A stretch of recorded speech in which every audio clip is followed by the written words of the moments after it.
오늘 이 시편의 56편의 말씀이 여러분의 고백되길 원하고 하나님께서 이 성도의 고백대로 여러분의 편이 되어 주셔서 오늘 어쩌면 두려움으로 눈 떴을 여러분들의 하루를 하나님께서 지켜주시고 또 보호해 주시기를 주님의 이름으로 축원합니다.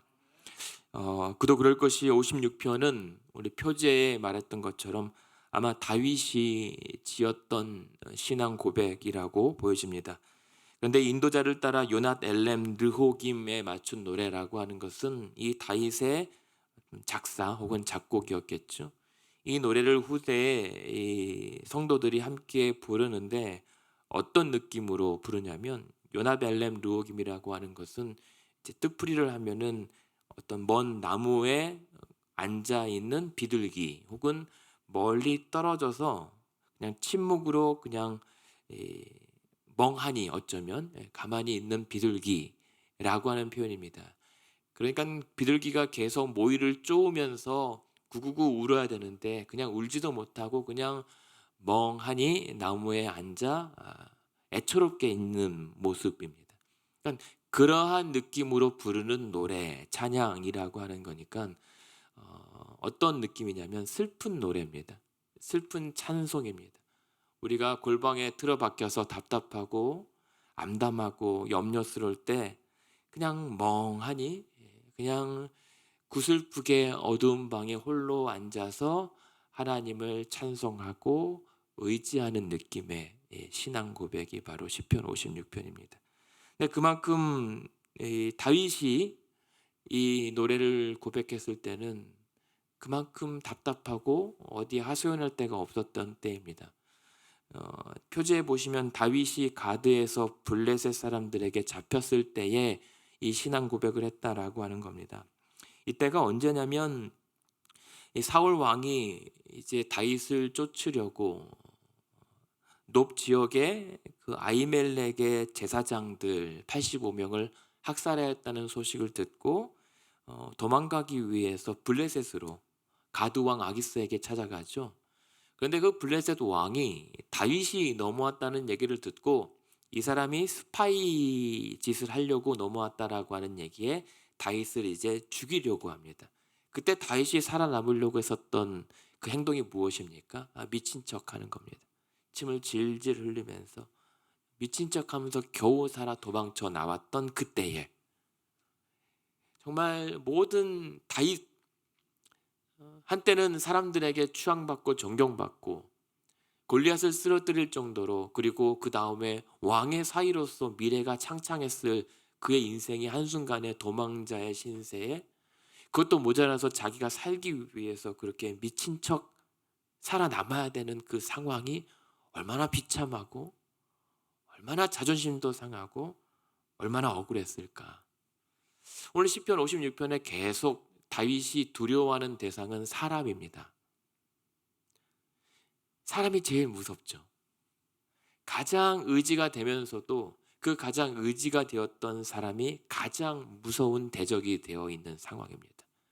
장인어른이 자기를 총애하며 사이를 맞을 때는 언제든지 이제는 자기가 죽기 전까지는 눈을 감지 않을 정도의 악랄함으로 종일 그를 압제하고 쫓아오는 이 상황입니다. 그런데 이런 답답한 상황에서 다윗이 어쩌면 숲을 숲 혹은 어디 동굴이나 어느 한적한 곳에 들판에서 홀로 소리 내지도 못하고 하나님은 어디 계십니까? 누가 내 편입니까? 라고 안타깝고 애처로울 때 고백했던 시입니다. 어쩌면 이러한 심경이 여러분 이 아침에 우리의 모든 자들의 심경일 수도 있지 않겠는가 생각을 해보게 됩니다. 그런 상황에서 지금 다윗은 1절에 보면 하나님이여 내게 은혜를 베푸소서 사람이 나를 삼키려고 종일 치며 압제합니다라고 합니다. 종일 시달리고 있습니다. 5절에도 보면 그들이 종일 내 말을 곡해하며 나를 치는 그들의 모든 생각은 사악합니다. 그러니까 하루 종일 매일매일이 괴롭힘을 당하는 삶입니다. 어떻게 사람들이 괴롭히냐면 자기 말을 5절에 보면 내 말을 종일 곡해합니다. 한마디 하면 한마디 다 토를 달면서 이 말은 이렇다 저렇다 사실과 다르다고 비틀고 곡해합니다. 그래서 그들의 모든 생각이 의도가 사악했습니다. 오직 다윗 한 사람, 그 성도 한 사람을 해하기 위하여 집요하게 쫓아다닙니다. 그러면서 더 심각하게 종일 괴롭히는 것은 뭐냐면 6절입니다. 그들이 내 생명을 엿보았던 것과 같이 또 모여 숨어서 내 발자취를 지켜보나이다. 감시합니다. 숨어서 그 성도의 생명을 취하려고 엿보고 추적하고 미행하고 그리고 그 발자취를 기록했다가 왜곡하고 비틉니다. 그러면서 사실은 이런 사람이다라고 음해하죠. 그래서 지금 다윗은 어느 곳에도 홀로 있지만 숨어 있을 수가 없습니다. 한시라도 안심하고 있을 수가 없습니다. 종일토록 그렇게 아무도 자기를 도울 자가 없는 상황에 할 수 있었던 것은 기도입니다. 하나님께서 우리에게 기도라고 하는 이 은혜의 방편을 우리에게 주지 않았다라면 우리가 하나님을 믿지만 얼마나 답답하고 얼마나 힘겨웠을까 생각을 하게 됩니다. 그래서 이 아침에 우리가 너무 답답해서 하나님 앞에 나와 기도라도 해야겠다라고 하는 이 기도라도라고 하는 것은 조사가 라도라고 해서 어쩔 수 없이 그냥 남는 것 준다라고 하는 느낌이지만 아닙니다. 기도가 있었기 때문에 유일하게 어쩌면 하나님의 은혜를 우리가 구하며 얻을 수 있는 유일한 방편이었던 거죠.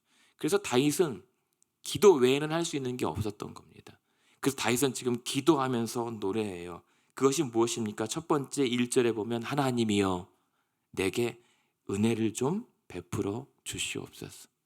하나님의 은혜 아니면 지금 이 상황은 도무지 버틸 수도 없고 살 수도 없습니다.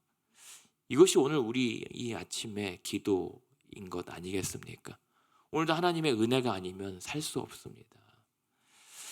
형통할 때는 기뻐하고 공공할 때는 생각해 보라라고 하는 전도서 말씀처럼 그러나 우리는 기뻐할 때 아니 잘 될 때 형통할 때는 기뻐할 수는 있지만 기도하지는 않아요. 오히려 우리가 공공하고 어려울 때 생각하며 하나님께 기도하는데 이것이 우리의 모순입니다. 궁지에 몰릴 때에만 하나님을 찾게 되는 그 추악한 본성 같은 한계가 있단 말입니다. 근데 지금 이 다윗은 항상 그러나 기도하는 습관의 성도였음에도 불구하고 지금도 마찬가지입니다. 하나님 내게 은혜를 주시옵소서. 그러면서 7절에 보면 뭐라고 하면 하나님의 은혜를 구하면서 동시에 하나님 나를 종일토록 뒤쫓아오면서 추적하는 이 대적들을 심판하여 주시옵소서. 그들이 악을 행하고야 안전하오리까 하나님이여 분노하사 뭇 백성들을 낮춰주시옵소서. 하나님 심판하여 주시옵소서라고 하는 말은 나를 좀 도와주십시오. 나를 이 악에서 구원하여 주시옵소서. 나를 좀 건져 주시옵소서라고 하는 겁니다. 하나님의 심판이 멀리 있지 않습니다. 오늘 우리가 이 어려운 상황에서 고통받고 고난받는 이 상황으로부터 나를 건져 주시옵소서. 이 악한 상황과 악한 대적과 악한 일들로부터 나를 보호하여 주시옵소서. 하나님 가만히 계시지 마시고 하나님의 그 공의로 진노하사 그 악을 심판하여 주시옵소서 라고 하는 이 기도입니다. 그리고 세 번째 무엇을 기도하냐면 하나님의 위로입니다. 8절에 보면 나의 유리함을 주께서 계수하셨사오니 나의 눈물을 주의 병에 담으소서. 이것이 주의 책에 기록되지 아니하였나이까. 하나님 오늘도 눈물로 처절하게 구하는 이 기도를 외면하지 마시고 하나님 다 기록해 두시고 기억해 두시고 내가 기도하며 하나님의 은혜를 구하며 흘리는 이 모든 눈물을 주의 눈물 단지에 담아 보관하여 주시옵소서. 나의 기도를 기억하여 응답하길 원합니다 라고 하는 겁니다. 그때 당시에 그랬대요. 눈물병이라고 하는 풍습이 있었다고도 합니다. 고대 근동에. 그 온 가족들, 그러니까 한 사람이 장례로 매장할 때에 그 사람의 흘렸던 눈물 혹은 그 가족들의 눈물을 작은 단지에 담아서 그 무덤에 같이 매장했던 습관도 있었다고 합니다. 그러니까 그 눈물을 병에 담아 눈물병으로 보관했다라고 하는 것은 단순한 물이 아니라 그 가족과 혹은 그 사람의 살면서 흘려야 했었던 애환들, 여러 가지 사연들이 다 담겨져 있었던 거죠. 그래서 페르시아 이쪽 지방에서는 그 눈물을 모아서 아픈 부위에 뿌리면 그 상처가 낫는다라고 하는 풍습도 있었다고는 합니다만, 그러니까 지금 이 부분은 이 다윗 이 성도가 어떤 풍습과 주술적인 사고가 아니라 그냥 나의 그 하염없이 흘릴 수밖에 없는 이 눈물을 주여 기억하여 주시옵소서. 이러한 기도입니다. 바라기는 오늘도 우리가 이 세 가지를 기도하잖아요. 하나님 은혜를 주시옵소서. 하나님의 공의를 보여주시옵소서. 하나님 그러한 나에게 주의 평안을 허락하여 주시옵소서. 그러면서 흘리는 이 눈물을 하나님 외면하지 마시고 나의 이 눈물의 기도를 기억하여 하나님의 열심으로 이루어 주시옵소서. 이러한 기도에 여러분 응답하고 계시는 줄로 믿습니다. 하나님께서 여러분들의 기도와 눈물을 헛되게 하지 않을 줄로 믿습니다. 그것이 하나님을 의지하는 거예요. 그래서 우리가 기도한다라고 하는 것은 내가 이렇게 주문을 외우거나 내가 요청서를 내는 것이 아니라 그만큼 내가 하나님을 의지하게 하겠다라고 하는 모습이잖아요. 그것이 오늘 시편 56편에 계속 반복되는 표현입니다. 보시면 3절에 보면 뭐라고 합니까? 그래서 내가 두려워하는 날에는 내가 주를 의지하겠습니다. 4절 내가 하나님을 의지합니다. 10절에 보면 내가 하나님을 의지하여 여호와를 의지하여 11절에 하나님을 의지하였은즉이라고 얘기합니다. 우리가 하나님을 의지한다라고 했을 때는 그냥 하나님 알아서 해줄 겁니다라고 대책 없이 맡기는 것이 아니라 정말 내 전심을 다하여 하나님께 매달리는 것, 그것이 하나님을 의지하는 겁니다. 기도하지 않고 하나님을 의지한다라고 말할 수 없어요. 기도한다라고 하는 것은 그냥 시간을 내어서 짜투리 공간과 시간을 내어서 하나님께 내가 구할 것 아래고 어떤 오더를 넣는 게 아니잖아요. 기도한다라고 하는 그 순간만큼은 내 모든 일생과 전심을 다 하나님께 내걸고 하나님께 매달리는 거잖아요. 그것이 이 아침의 기도입니다. 오늘 이 아침의 짧은 이 기도의 시간은 우리의 인생을 하나님께 내어 맡기는 아주 절체절명의 시간인 겁니다. 그것이 하나님을 의지하고 있는 것이고, 오늘 이 아침에 여러분의 삶을 몽땅 하나님께 의지하고 있는 거룩한 은혜의 행동들입니다. 하나님께서 그러한 여러분들의 의지함을 외면하지 않으실 거예요. 피하지 않으실 거란 말입니다. 그래서 그만큼 하나님에 대하여 내가 의지하고 매달리면 다윗은 자신이 있었어요.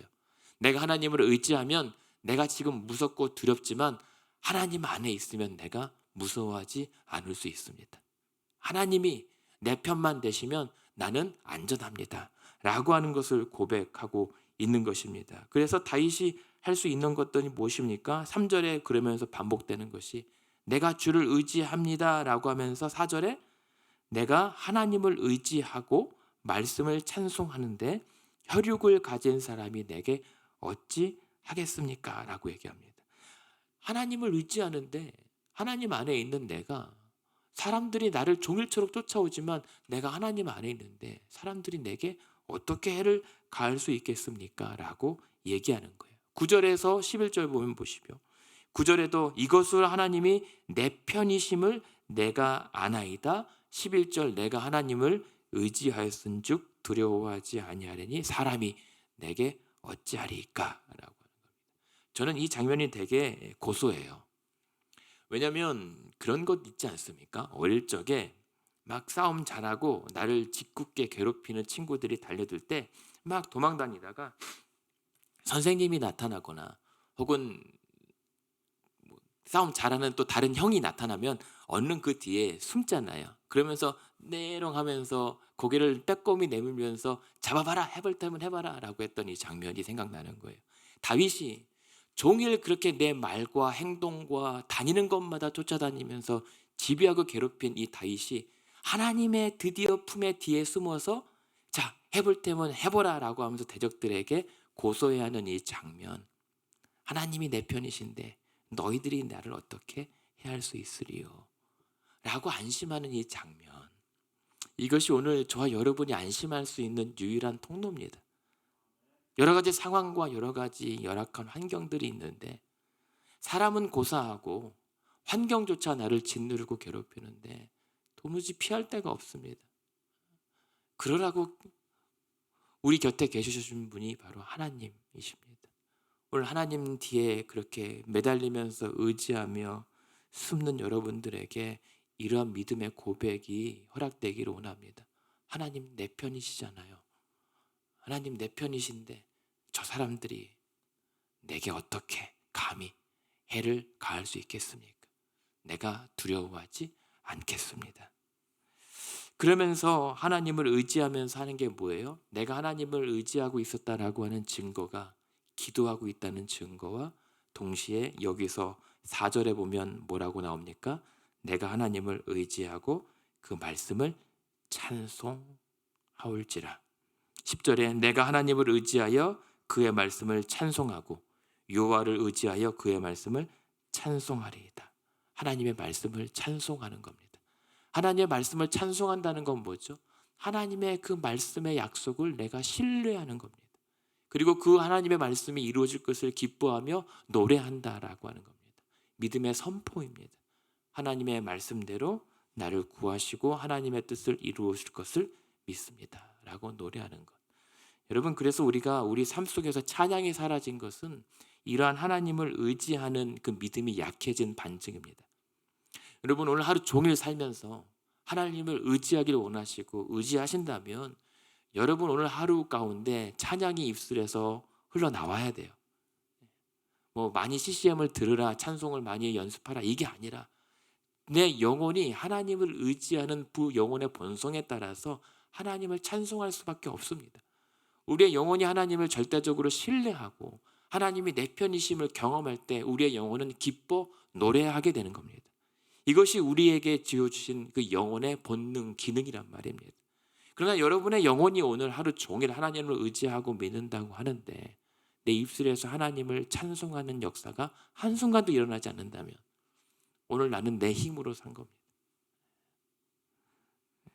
그런 가운데 하나님의 말씀을 찬송한다는 것은 그렇게 찬송함으로 담대함으로 확신 가운데 내가 그 앞길을 걸어가겠습니다. 두렵지만 다시 주께서 인도하시는 길을 따라가 보겠습니다 라고 했던 상황이에요. 왜요?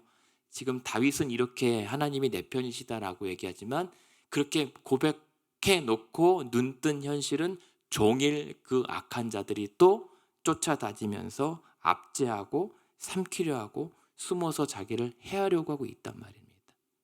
근데 그 다음에 내가 기도하고 찬양한 이전과 이후는 달라요. 보이지 않았던 하나님이 내 곁에 계심을 이제는 더 구체적으로 알게 되거든요. 하나님이 내 편이시다. 설령 나를 치더라도 내가 맞더라도 하나님이 가만히 있지 않으실 것이다 라고 하는 이 사실을 보게 되는 거죠. 오늘 이렇게 기도하며 나갔으면 좋겠어요. 하나님이 내 편이시는데 오늘 사람이 내게 어찌 하리까. 우리도 그렇게 멋지게 고백하고 당당하게 선포하는 우리들의 믿음 되었으면 좋겠습니다. 그런 가운데 왜 이 성도는 그렇게 하나님에 대하여 자신할 수 있었을까? 왜 이 성도 다윗만큼은 그렇게 어렵고 자존심 상하고 여전히 힘든데 그렇게 하나님이 내 편이시라서 나는 괜찮다라고 할 수 있었을까요? 그 근거는 13절에 있습니다. 13절에 보면 어떤 말씀이 있습니까? 지난날 하나님 주께서 내 생명을 그렇게 사망에서 건져오시지 않았습니까?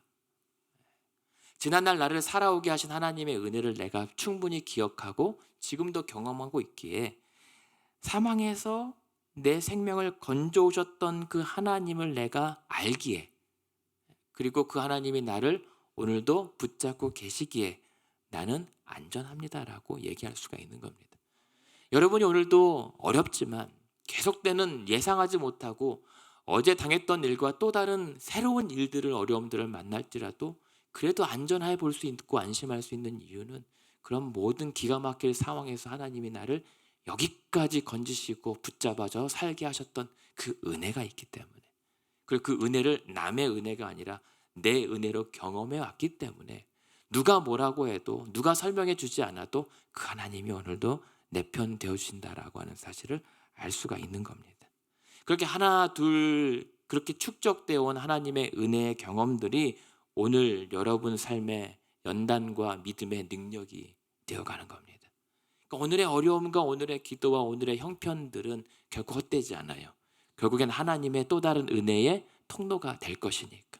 여러분이 그 사망의 어려움 가운데 다시 일어날 수 있는, 디딜 수 있는 그 고난을 이길 수 있는 믿음의 능력의 디딤돌이 될 수 있기 때문에 여러분의 오늘 기도는 헛되지 않습니다. 그래서 오늘 이 말씀 가운데 어쩌면 사람이 제일 무섭잖아요. 그런데 이 장인에게 억울하게 쫓기며 답답했던 이 다윗처럼 저와 여러분이 이렇게 기도하고 출발하는 이 하루의 삶 가운데 가정과 만남과 사람과 여러 가지 사업, 여러 가지 형편 속에서도 어쩌면 살아남기 위해서라도 침 흘리면서 미친 척 해야 할 경우가 있습니다. 속도 없고 자존심도 없고 그냥 나란 존재가 아예 없는 것처럼 살아야 되는 그런 순간들이 있을 거예요.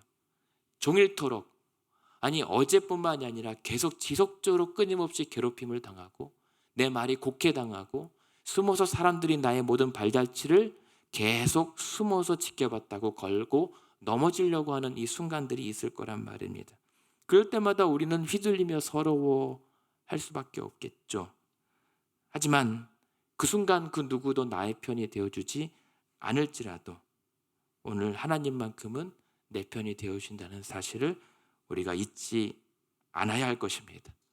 그리고 그렇게 혼조된 거, 아무도 내 편이 없는 것처럼 여겨질 때마다 우린 하나님을 더욱더 의지하고 하나님의 말씀을 찬송할 수 있어야 할 것입니다. 그래서 내 현장은 두려울지라도 그 두려움이 하나님 안에서 괜찮을 수 있는 그런 은혜를 체험할 수 있어야 합니다. 그래서 오늘도 이렇게 기도하는 여러분들에게 하나님, 오늘도 하나님이 내 편이신데 사람이 내게 어찌하겠습니까? 하나님의 아들을 아끼지 아니하시고 우리를 위하여 십자가까지 내주신 이가 어찌 그 아들과 함께 모든 좋은 것을 오늘 내게 주지 않으시겠습니까? 그 아들 예수 그리스도 예수 안에 있는 이들은 어떤 권세도 사망도 그 그리스도 예수 안에 있는 하나님의 사랑으로부터 끊어질 수 없다라고 내가 믿는데, 아니 그 말씀을 약속으로 주셨는데 오늘 내가 그 하나님 안에서 안전하지 아니하면 누가 나를 지켜주실 수 있단 말입니까? 이것이 오늘 여러분에게 주신 믿음입니다. 여러분에게 주시고 믿게 하신 성령의 은혜입니다. 이 사실을 믿고 오늘도 하나님을 의지하고 찬송하며 기도하는 여러분, 행여 그렇게 기도할 때 흘리시는 눈물이 있을지라도 그 눈물들을 주의 은혜로 다 주의 병에 담아 기억하시고 여러분을 어둠에서 생명으로 건져주시고, 그래서 13절 후반에 보면 뭐라고 합니까? 나로 하나님 앞 생명의 빛에 다니게 하시려고, 이것은 거닐게 하시려고 라는 뜻입니다. 그렇게 여러분들을 그 하나님의 정원, 은혜의 정원의 뜰에 그래도 안전하게 거닐며 하루길 살아갈 수 있도록 종일토록 동행해 주시기를 주님의 이름으로 축원합니다.